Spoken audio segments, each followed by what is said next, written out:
Welcome to खुशबुज पाठशाला। यो भिडियोमा हामी राइसको ग्रोथ स्टेजेसको बारेमा चाहिँ डिस्कस गर्नेछौँ।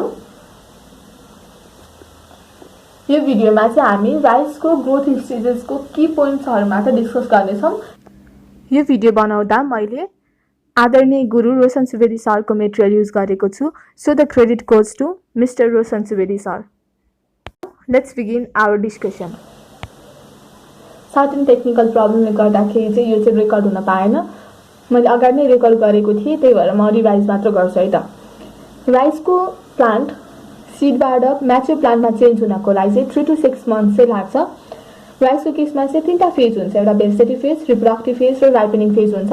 भेजिटेटिभ फेज चाहिँ भेरिएबल हुन्छ, जुन चाहिँ भेराइटीमा डिपेन्ड हुन्छ भने रिप्रोडक्टिभ फेजमा चाहिँ प्लान्टिकल फर्मेसन टु फ्लावरिङको लागि चाहिँ 35 डेज चाहिँ लाग्दो रहेछ।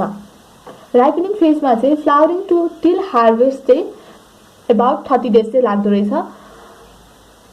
जुन हामीले भेजिटेटिभ फेज चाहिँ भेरिएबल हुन्छ भनेर भन्यौँ, जुन चाहिँ भेराइटीमा डिपेन्ड हुन्छ भनेर भनेको थियौँ। भेराइटी कतिको टाइपको हुन्छ भन्दाखेरि सर्ट ड्युरेसन भेराइटी र लङ ड्युरेसन भेराइटी चाहिँ हुन्छ। सर्ट ड्युरेसन भेराइटीमा चाहिँ टोटल टाइम लाग्ने भनेको चाहिँ 105 to 120 डेज लाग्छ, जसमा चाहिँ भेजिटेटिभ फेज चाहिँ कम टाइमको हुन्छ।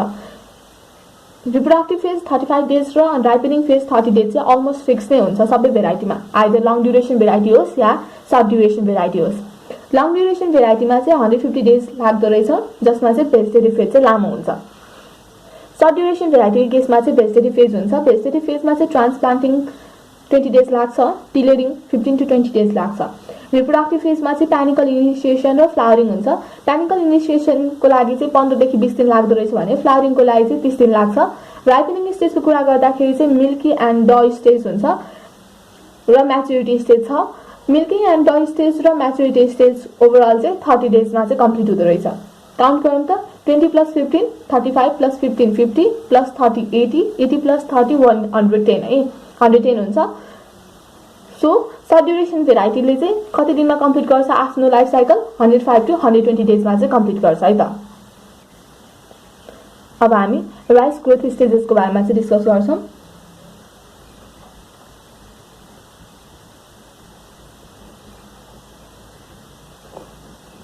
फर्स्टमा चाहिँ जर्मिनेसन एन्ड सिडलिङ इमर्जेन्स छ।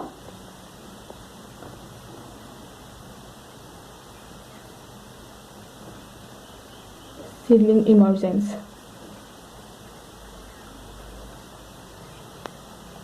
यदि सिड डोर्म्यान्ट छैन भने चाहिँ जर्मिनेसन इजिली भइहाल्छ है।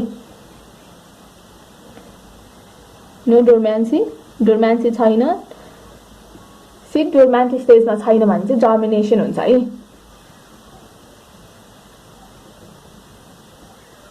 जर्मिनेसन हुन्छ।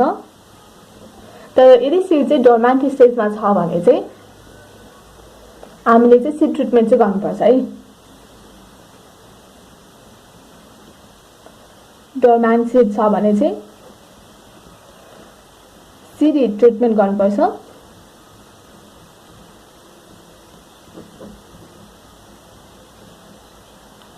ट्रिटमेन्ट अफ 50 डिग्री सेल्सियस कति दिनको लागि?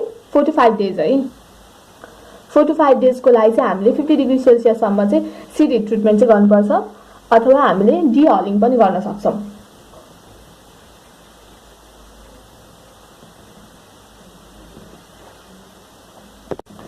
सिडको डोर्म्यान्सी ब्रेक भइसकेपछि त सिड जर्मिनेट भइहाल्छ। यदि फ्लडेड कन्डिसन छ र नन फ्लडेड कन्डिसन छ भने चाहिँ फरक हुन्छ है। नन फ्लडेड कन्डिसनको कुरा गरौँ।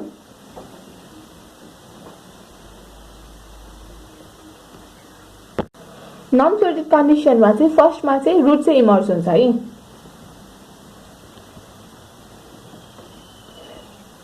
कहाँबाट? कोलियोराइजाबाट है।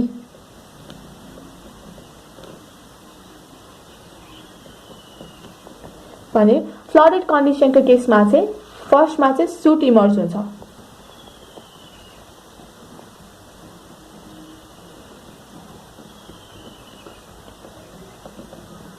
सुट इमर्ज हुन्छ फर्स्टमा, कहाँबाट? कोलियोप्टाइलबाट।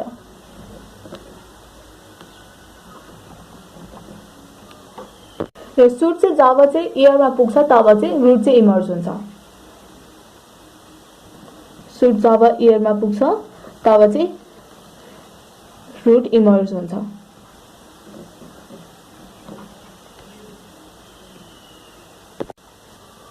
रेडिकल जर्मिनेट भइसकेपछि चाहिँ 2 or more सेमिनल रुट्सको चाहिँ डेभलपमेन्ट हुन्छ है त। रेडिकल इमर्ज भइसकेपछि चाहिँ 2 or more सेमिनल रुट्सको चाहिँ डेभलपमेन्ट हुन्छ भने प्राइमरी लिफ चाहिँ जब कोलिप्टाइल रप्चर हुन्छ तब चाहिँ इमर्ज हुन्छ है।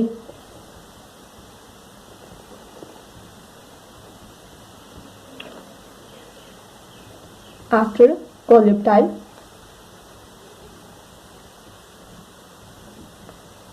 रप्चर्स पी छ त्यही भएर प्राइमरी लिफ अथवा प्लुमुल है। रेडिकल केसमा कोलियोराइजा वर्ड चाहिँ सम्झिनुपर्छ है।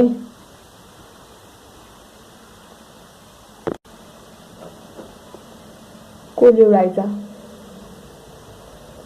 कोलियोराइजा केसमा आर छ त्यही भएर रेडिकल कोलियोराइजाबाट रेडिकल इमर्ज हुन्छ र कोलिप्टाइलमा पी छ त्यही भएर पीबाट चाहिँ प्लुमुल इमर्ज हुन्छ, प्लुमुलबाट चाहिँ प्राइमरी लिफ चाहिँ भन्छ है त। जब चाहिँ सिडमा चाहिँ मोइस्चर कन्टेन्ट चाहिँ 30 to 40% हुन्छ तब चाहिँ जर्मिनेसन चाहिँ स्टार्ट हुन्छ है त। मोइस्चर कन्टेन्ट 30 to 40% भयो भने चाहिँ जर्मिनेसन चाहिँ स्टार्ट हुन्छ।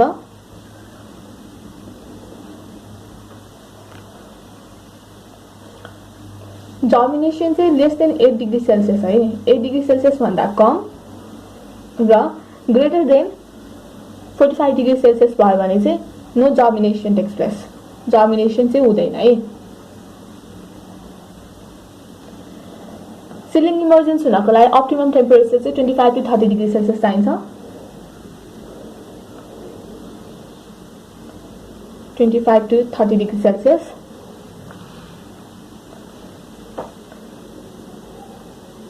टेन डिग्री सेल्सियस भन्दा कम र ग्रेटर देन 40 डिग्री सेल्सियस भयो भने चाहिँ सिलिङ इमर्जेन्स चाहिँ हुँदैन है। 10 डिग्री सेल्सियस भन्दा कम भयो भने चाहिँ सिडलिङ चाहिँ ग्रो हुन सक्दैन र 40 डिग्री सेल्सियस भन्दा बढी भयो भने चाहिँ सिडलिङ चाहिँ डाई हुन्छ है।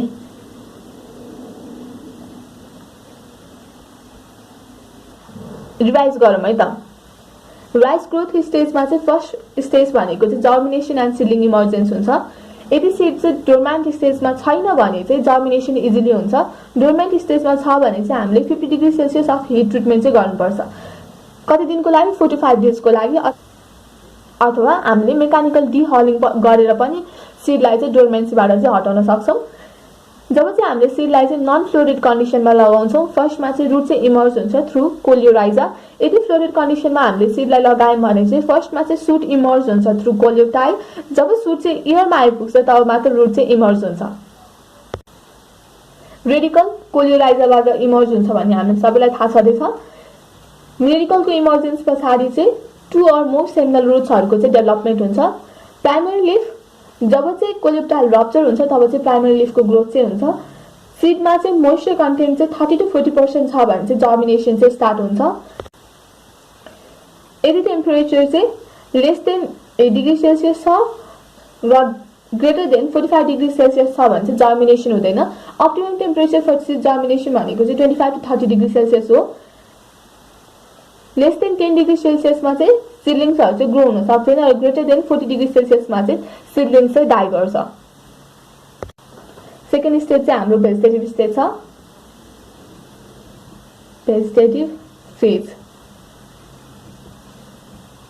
भेजिटेटिभ फेजमा चाहिँ टिलर्सको चाहिँ डेभलपमेन्ट हुन्छ है।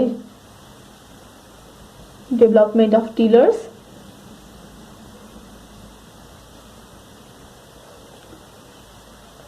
मोर लिप्स को डेभलपमेन्ट हुन्छ। Development of more lips.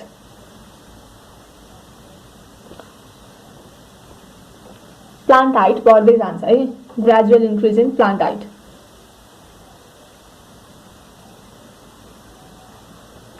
In plant height. Vegetative phase कहिलेसम्म हुन्छ भन्ने कुरा चाहिँ भेराइटी अफ राइसमा चाहिँ डिपेन्ड गर्छ है। टाइम पिरियड केमा डिपेन्ड हुन्छ, भेराइटी अफ राइसमा चाहिँ डिपेन्ड हुन्छ है।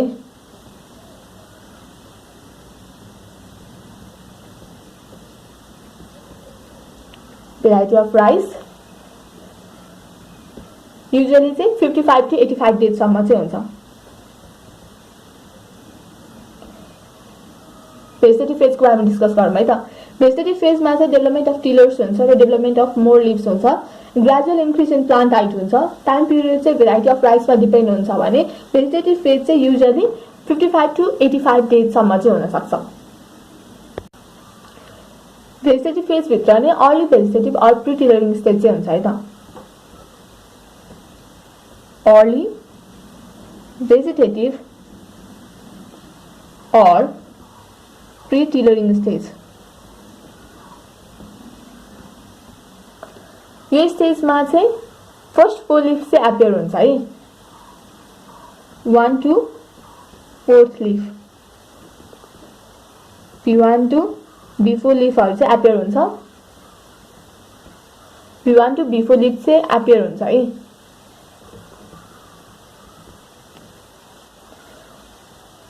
यो एपियर हुनको लागि चाहिँ 15 to 24 डेज चाहिँ लाग्छ। यही अर्ली भेजिटेटिभ स्टेजमा चाहिँ सेमिनल रुट चाहिँ सेकेन्डरी अर ल्याटरल रुट्समा चाहिँ डेभलप हुन्छ। सेमिनल रुट केमा डेभलप हुन्छ, सेकेन्डरी अर ल्याटरल रुट्समा चाहिँ डेभलप हुन्छ। Early vegetative or pre tillering stage पछाडि चाहिँ टिलरिङ स्टेज चाहिँ आउँछ।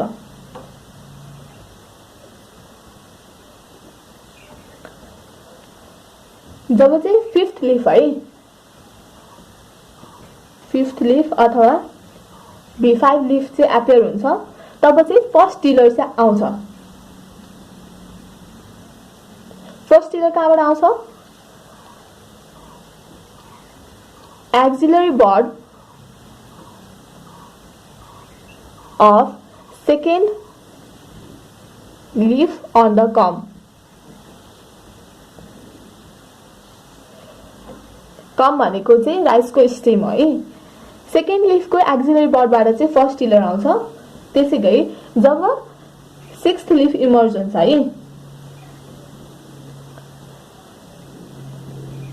P6 लिफमा चाहिँ के हुन्छ, सेकेन्ड टिलर चाहिँ आउँछ। सेकेन्ड टिलर कहाँबाट आउँछ, एक्सिलरी बड अफ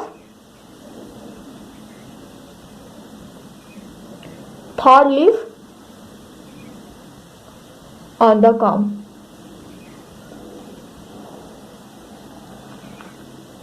टिलरिङ स्टेज चाहिँ 25 to 30 डेज आफ्टर सोइङ चाहिँ हुन्छ। रिभाइज गरौँ है त।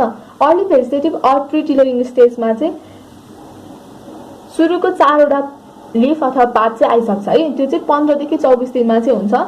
यही स्टेजमा चाहिँ सेमिनल रुट चाहिँ सेकेन्डरी अर ल्याटरल रुट्समा चाहिँ कन्भर्ट हुन्छ। त्यस पछाडि चाहिँ टिलरिङ स्टेज आउँछ। टिलरिङ स्टेज चाहिँ जब चाहिँ 5th लिफ एपियर हुन्छ तब चाहिँ टिलरिङ स्टेज चाहिँ सुरु हुन्छ। 5th लिफ एपियर भइसके पछाडि चाहिँ फर्स्ट टिलर चाहिँ स्टार्ट हुन्छ। फर्स्ट टिलर कहाँबाट आउँछ, axillary bud of second leaf on the culm है। त्यसै गरी 6th लिफ आइसके पछाडि चाहिँ सेकेन्ड टिलर चाहिँ स्टार्ट हुन्छ। सेकेन्ड टिलर कहाँबाट आउँछ भन्दाखेरि axillary bud of third leaf on the culm. यो टिलरिङ स्टेज चाहिँ 25 to 30 डेज आफ्टर सोइङ चाहिँ हुन्छ। हामीले डिस्कस गर्नुपर्ने स्टेजहरू चाहिँ म्याक्सिमम टिलरिङ स्टेज छ,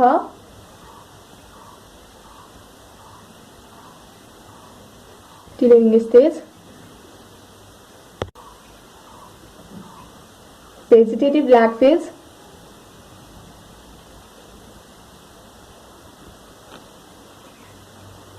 रिप्रोडक्टिभ फेज,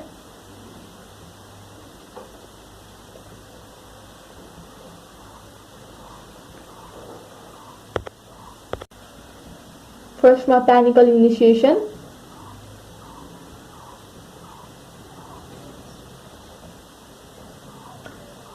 अर्को चाहिँ इन्टर्नल इलेङ्गेसन,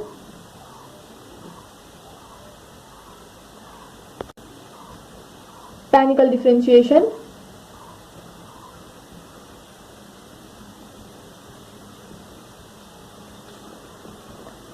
बुटिङ, फिफ्थमा रिडिङ, एन्थेसिस,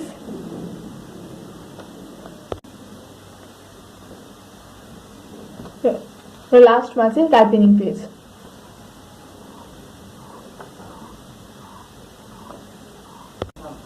यो स्टेजेसहरु चाहिँ हामी नेक्स्ट भिडियोमा चाहिँ डिस्कस गर्नेछौँ। Thank you for watching this video.